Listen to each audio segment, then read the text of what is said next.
We're wired to be poor forever, but here's how to stop it. Getting rich today is not easy, no matter what anyone tells you. There's a lot that you and I are up against. Traditional schooling, the consequences of capitalism, the media, and most importantly, your own comfort. I'll expand more on these and more in this video, but let's face it, the odds of someone becoming rich and getting a net worth of, let's say, $1 million, it's really quite low. But my goal of this video is to teach you not only is it possible, but you already have all the tools in front of you to become rich, and it's something that you really want to pursue, you can do it. Okay, so stats show that 1.1% of people in the world are currently millionaires. And Forbes says that 8.8% of people in the US are technically millionaires. So obviously you guys can see it's pretty uncommon to be a millionaire. Even if you're in the US, one of the richest countries in the world, you still have a rather small chance of getting millionaire status. It's not like we don't work hard, right? The US is one of the hardest working countries in the world, but still, even with all that hard work, it doesn't necessarily translate into real wealth. And then forget the even higher levels of wealth that we've grown accustomed to hearing about. For example, Jeff Bezos, Elon Musk. Yeah, I'm not even talking about wealth like that. It seems like becoming a millionaire today, you can't even buy a nice house with it. And you may still even live paycheck to paycheck in expensive cities like LA or New York. I do want to say, I hope that nothing I say offends you or makes you uncomfortable. And my whole point is not to bring you down. Rather, it's to change your perspective on money, encourage you to think for yourself, and most importantly, give you that little bump to actually do something about it. You know, like taking control of your whole money situation. So the first thing I want to talk about is wildly true, and it's that we are creatures of comfort. We are hardwired to literally chase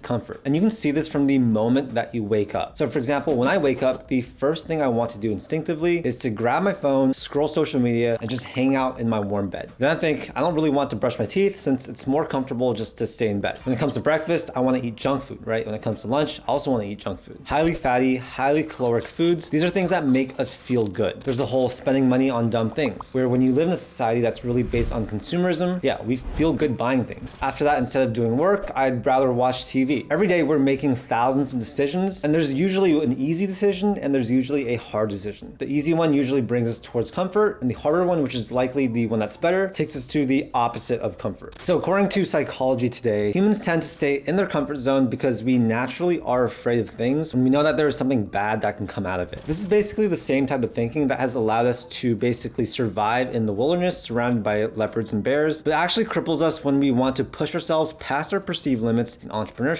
business, and money. And so yeah, I'm a creature of comfort. You are probably a creature of comfort too, but the people that can break past this barrier, which I'll teach you guys how to actually do later on in this video, those are the types of people that can actually achieve the type of financial wealth that you are likely chasing. I was talking to a friend the other day at the gym. He's the type of guy that knows a ton of ultra wealthy people. He pulled me aside and said, Charlie, there are two things that all these people have in common. One is they are risk takers, and then two is they move with a lot of speed. And so that really stuck with me, and I thought if people can get out of their comfort zones really fast with speed, that seems to really translate into them being able to attain real wealth. So think about all the things you do in life that are comfortable and then try and not do those things. I know it sounds kind of too simple, but it's a really good exercise that has changed my life this past year. If it's comfortable, it's likely the bad choice. So before we get into our financial behaviors and how you can break out of them to be rich, I want to take a second and thank today's sponsor, EpidemicSound, which is a tool that has been instrumental in bringing my content to life. EpidemicSound is where I source all the sound effects and music that adds depth and emotion to my videos. So for those of you that create content or you have a personal brand, I highly recommend using EpidemicSound. Their library has over 40,000 tracks and over 90,000 sound effects that are all super high quality compared to other platforms I've used in the past. That's why I always recommend them to every content creator I meet if they aren't using it yet. With EpidemicSound, you also get customizable search filters, allowing you to get the exact mood or genre you need for your video. Not to mention the ability to download individual instrument tracks instead of the whole song. Getting EpidemicSound really is a no-brainer investment for improving YouTube content, and the great news is that they're currently offering a 7-day free trial through the link in the video description. There's no commitment needed, so I recommend at least trying it out to see if it's a good fit for your content. So if you're trying to elevate your content with high quality, restriction-free sound effects and music, click the link in the description to start your 7-day free trial today with EpidemicSound. And now back to the video. So the next thing I want to talk about is if you are already poor, it's extremely easy to stay poor. And why is that? It's just because that's the way the system works. If you are poor, you are likely in an environment with other poor people. The people in your environment, they're probably not talking about ways to make money. They're talking about ways to save money. They're talking about struggling to get their basic needs met, which makes sense sense, rather than going out there building businesses, taking risks. And these are things that you do need to hear if you are poor. And likely the people around you, they also have goals that are not in line with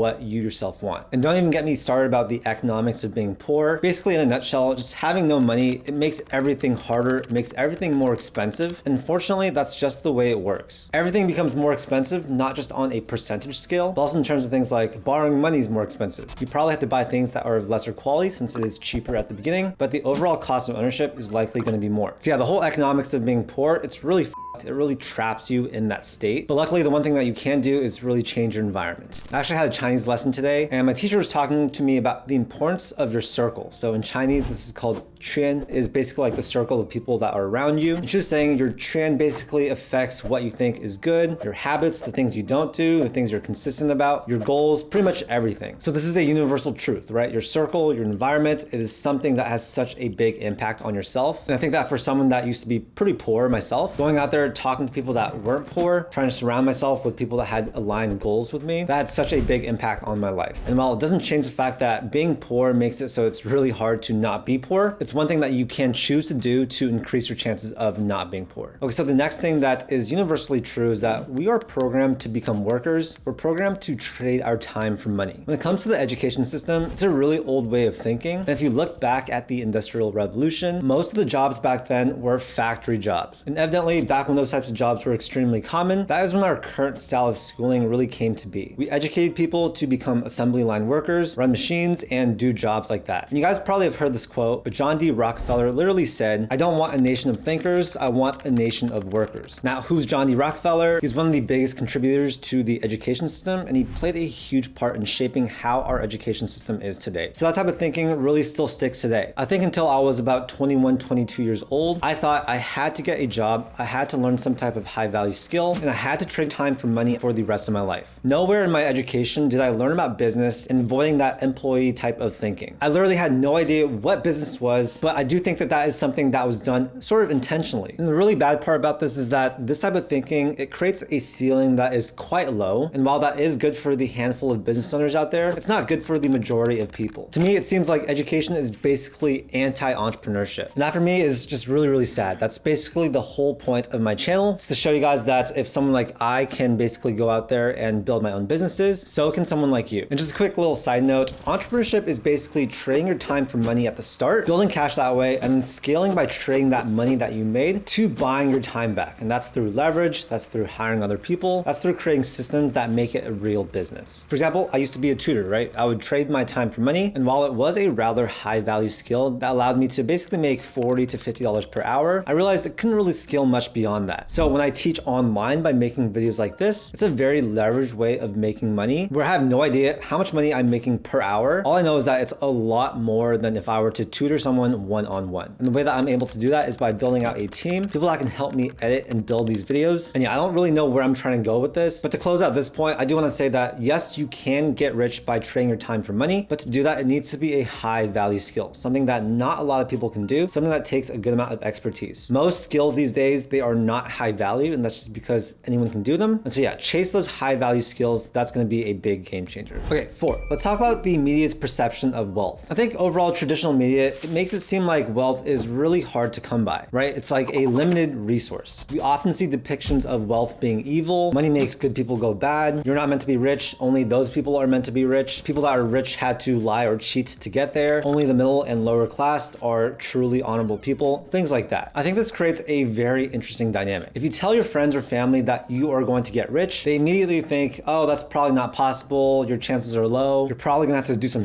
stuff or over some people, whatever it is. It's just sad because it does not need to be like that. Rather, if you have a more value-driven approach to entrepreneurship and business, I think, yeah, you can create a lot of wealth for yourself while building a lot of value for society. You don't need to basically take to get. So this is a little controversial, but that's one reason why I actually like the whole hustle culture on social media. I think it can be pretty good when people show off the nice things that they're doing, their cars, their vacations, things like that, because it shows us that it is possible. At least for me, I didn't get bothered by people that showed off their nice things. Instead, I was super motivated by it. I was like, hey, if this person can do it, then why shouldn't I be able to do that as well? And yeah, I know that not everyone that shows those things are actually rich. There's a lot of rented Lambos, things like that. But for me, that type of media showed me that there is wealth everywhere. There is a standard of wealth and living that people are actually, attaining. And for me, that made it such a bigger reality because I grew up not really knowing any extremely wealthy families. There were no Ferraris, there were no Lamborghinis, there were no crazy vacations. But now I know there are people out there doing it every single day. And that to me is a huge confidence boost. It's something that I feel like everyone should get inspired by. So I think we've come to the conclusion that today's society really is built to be bad for poor people and good for rich people. Humans are also extremely wired, both internally as well as externally, to chase things that aren't in their best financial interests. And when all these things come together, you can basically summarize it all by saying we are programmed to be poor. Nature and our societal programming inspires us to be poor. And so not only is it important to understand this and be aware of it, I think there are some pretty crucial things that we should do on a day-to-day basis that most people are just not taught, whether it be in schools or by their friends and family. I want you guys to question everything because craving knowledge is going to lead you to ask more questions, and don't think everything is just correct because people say it's correct. I'd say that I'm a very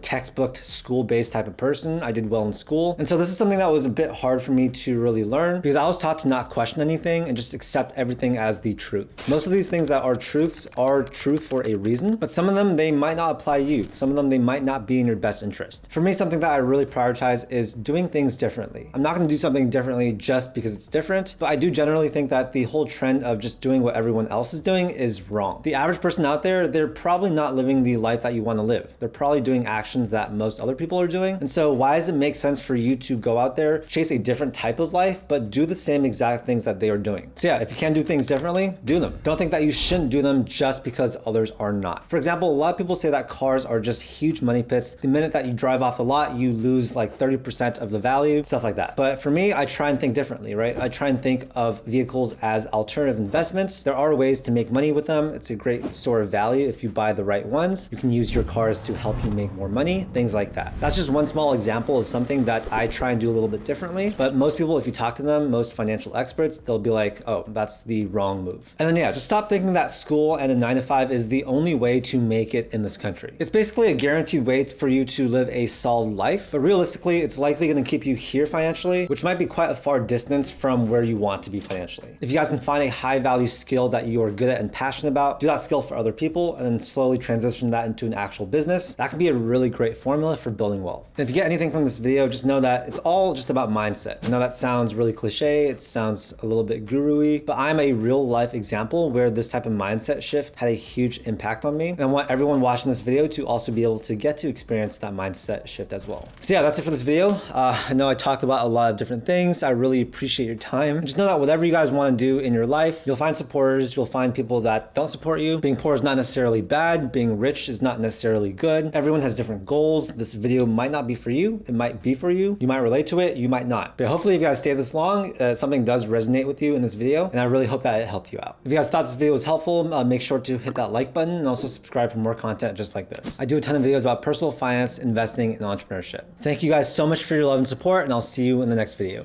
Peace.